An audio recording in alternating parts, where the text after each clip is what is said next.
episodes dropping on Mondays. It's the Matt, watch that. It's the Matt, watch that. It's the Matt, watch that podcast.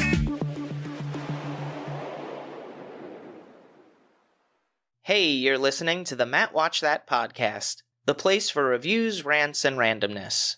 I'm your host, Matt Seroski, filmmaker, film fan.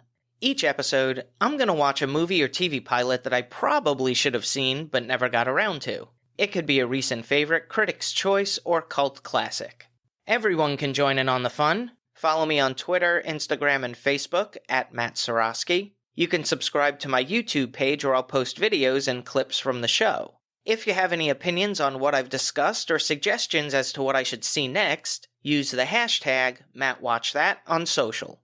Before we start, there's a website called the Fictitious Rock and Roll Hall of Fame. It's been around for a couple of years, and I have no recollection how I came across it. I'm not even sure if it's still active, but it features fictitious bands and artists that have appeared in movies and television. The point of the site is to have visitors vote for the nominees to be the next inductees of the Fictitious Rock and Roll Hall of Fame. So I'm going to name some of my favorite fictional artists. At number 5, Jessica Rabbit.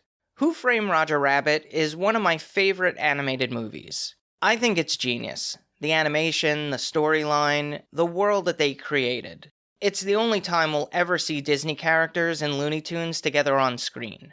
It also introduced us to the most voluptuous cartoon character ever created, Jessica Rabbit, featuring the speaking voice of Kathleen Turner and singing voice of Amy Irving.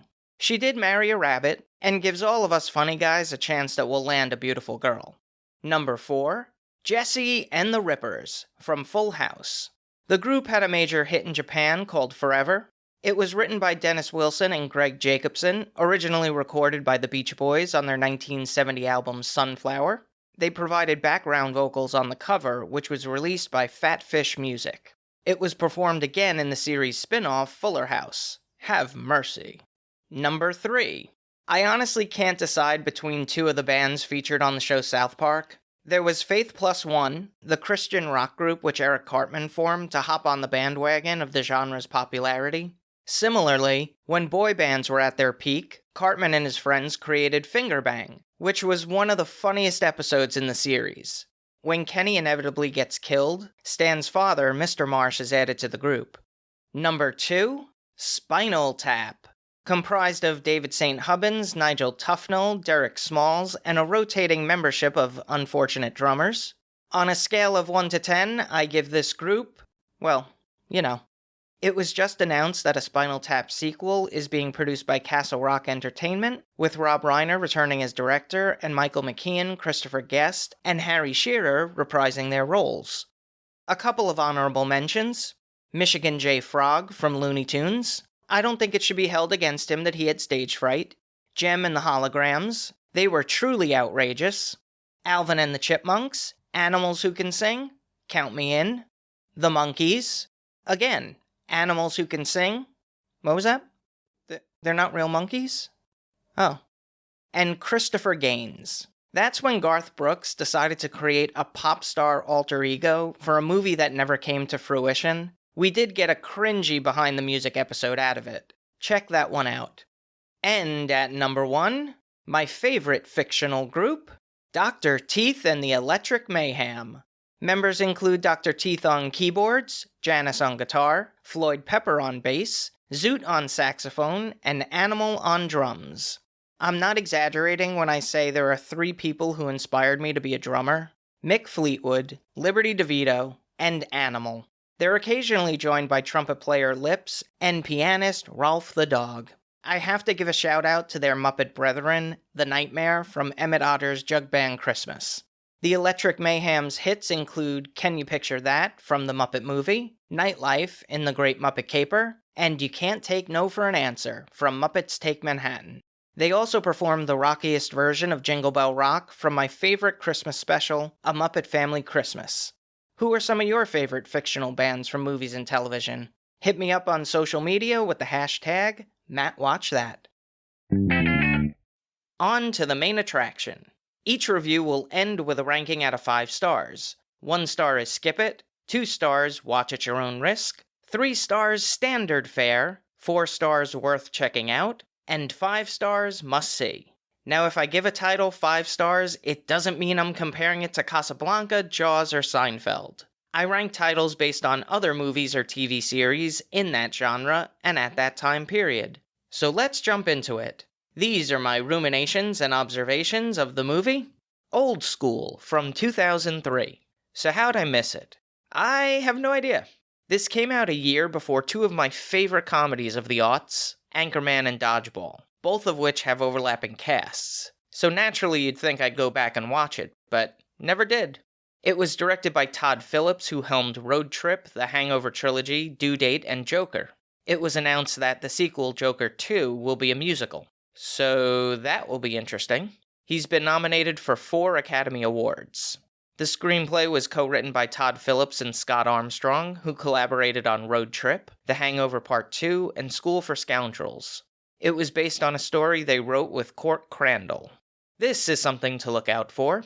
Terry O'Quinn has an uncredited role in the film as Goldberg.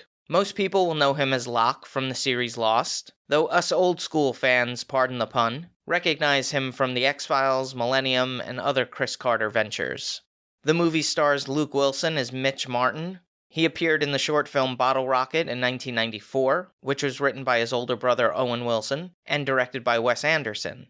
They would further collaborate in The Royal Tenenbaums, Rushmore, and the feature-length version of Bottle Rocket. Vince Vaughn portrays Bernard Beanie Campbell. It was on the set of Rudy where he met fellow actor Jon Favreau, who wrote him in what would be his breakthrough role as Trent in Swingers. Steven Spielberg saw the movie and would cast Vince in his next film, The Lost World: Jurassic Park. Vaughn and Favreau would work together again with the 2001 movie Made. Will Ferrell plays Frank the Tank Ricard. The funny man started his career in the comedy troupe The Groundlings, where he met Chris Kattan. In 1995, they were cast on Saturday Night Live alongside fellow groundling Sherry O'Terry. Over his 7-year run, he impersonated George W. Bush, Alex Trebek, Harry Carey, and James Lipton. So, Mitch Martin is a real estate lawyer returning from a business trip when he walks in on his girlfriend Heidi engaged in a 3-way. She explains that there's no excitement in their life. I mean, what did she expect from a real estate lawyer? Mitch moves out of their apartment into a house near the campus of Harrison University. His friend Beanie is the owner of 6 Speaker City stores, is married with 2 kids. He sees this as an opportunity for them to recapture their youth, throw keggers, meet ladies. Their friend Frank the Tank instantly regrets his recent wedding to Marissa and the domestic life it brings, and wants to live a perpetual childhood with no cares. Beanie and Frank throw a housewarming party, dubbed Mitch Martin Freedom Festival and advertised as Mitchapalooza, which features a cameo appearance and performance by Snoop Dogg.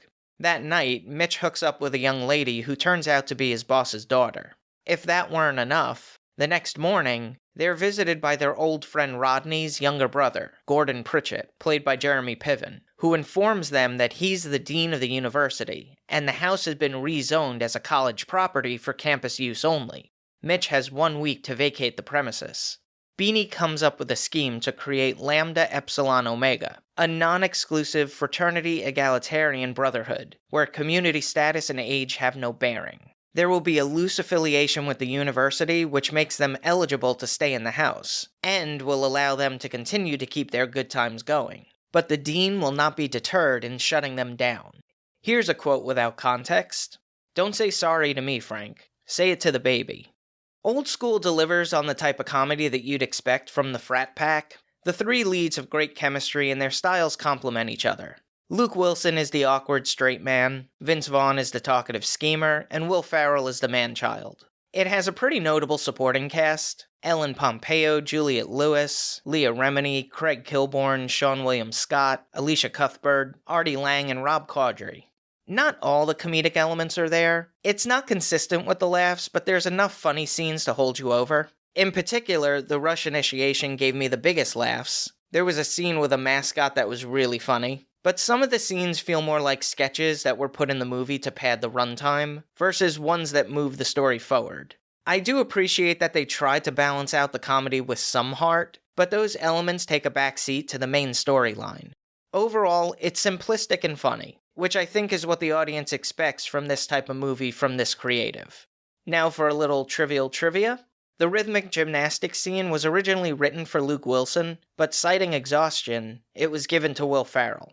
It was edited by Michael Jablow, real name, who worked on Throw Mama from the Train, The Naked Gun, Madhouse, Boomerang, and 61, which he earned a Primetime Emmy Award nomination for Outstanding Single-Camera Picture Editing for a miniseries, movie, or special.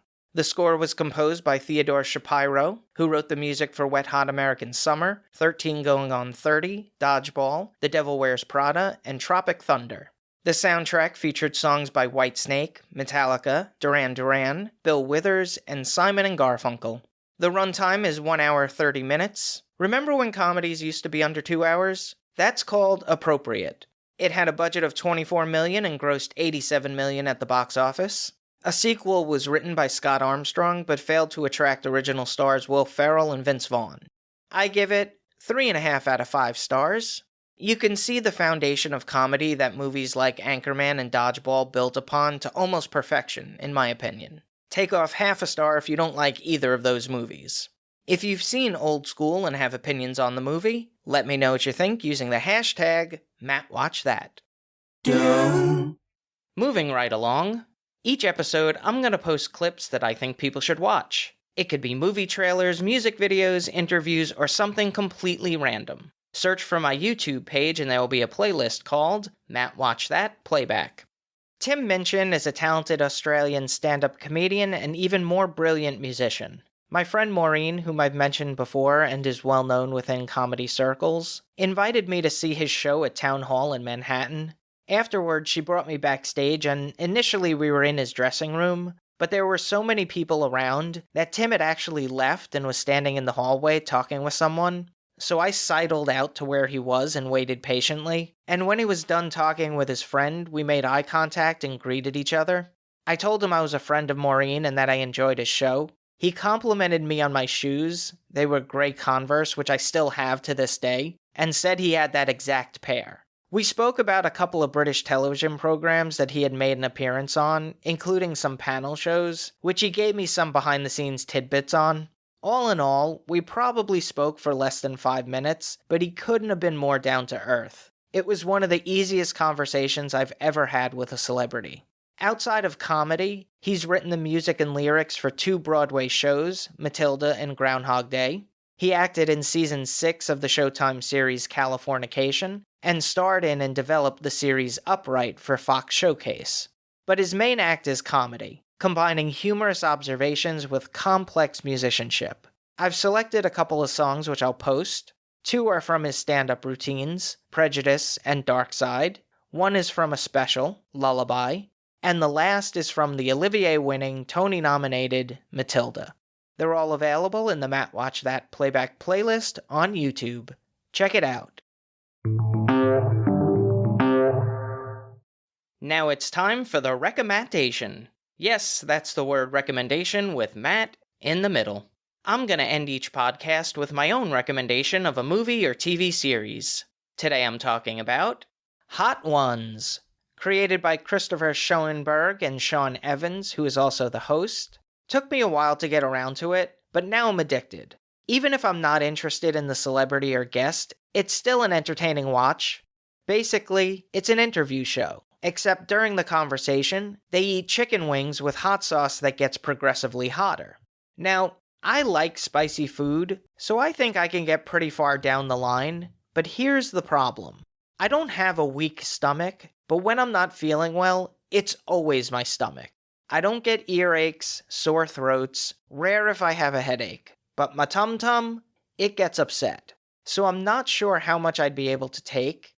I also know I would look a mess. Tears down my face, drips out of the nose, I'll be leaking from everywhere. It happens at the drop of a hat. And I know that they have milk to dull the side effects of the hot sauce, but I'm picky when it comes to food combinations, and chicken and milk doesn't pass my taste test. I suppose the desperation would kick in and at some point I'd have to succumb. My favorite episodes feature Bill Burr, Charlize Theron, Tom Holland, Margot Robbie, Ricky Gervais, and Halle Berry. I like that Sean asks interesting questions. They're not the standard, what are you wearing, what's your latest project? For instance, Charlize Theron is a fan of UFC, so he asked her, what song would you come out to? It helps bring out the personalities of the celebrities.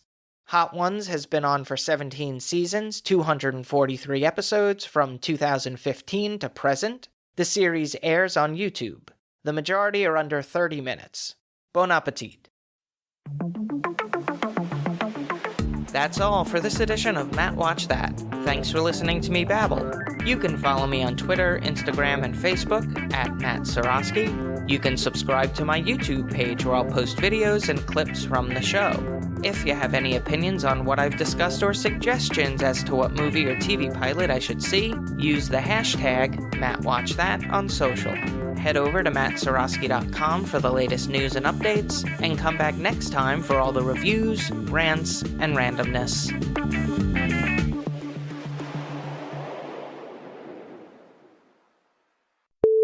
They also perform the rockiest version of Jungle Bell Rock. Oh. They eat chicken wings with hot songs. The cinematography was captured by Mark Irwin, whose filmography includes horror films The Dead Zone, The Fly, The Bob. That is a scary movie. A non-exclusive fraternity egalitarian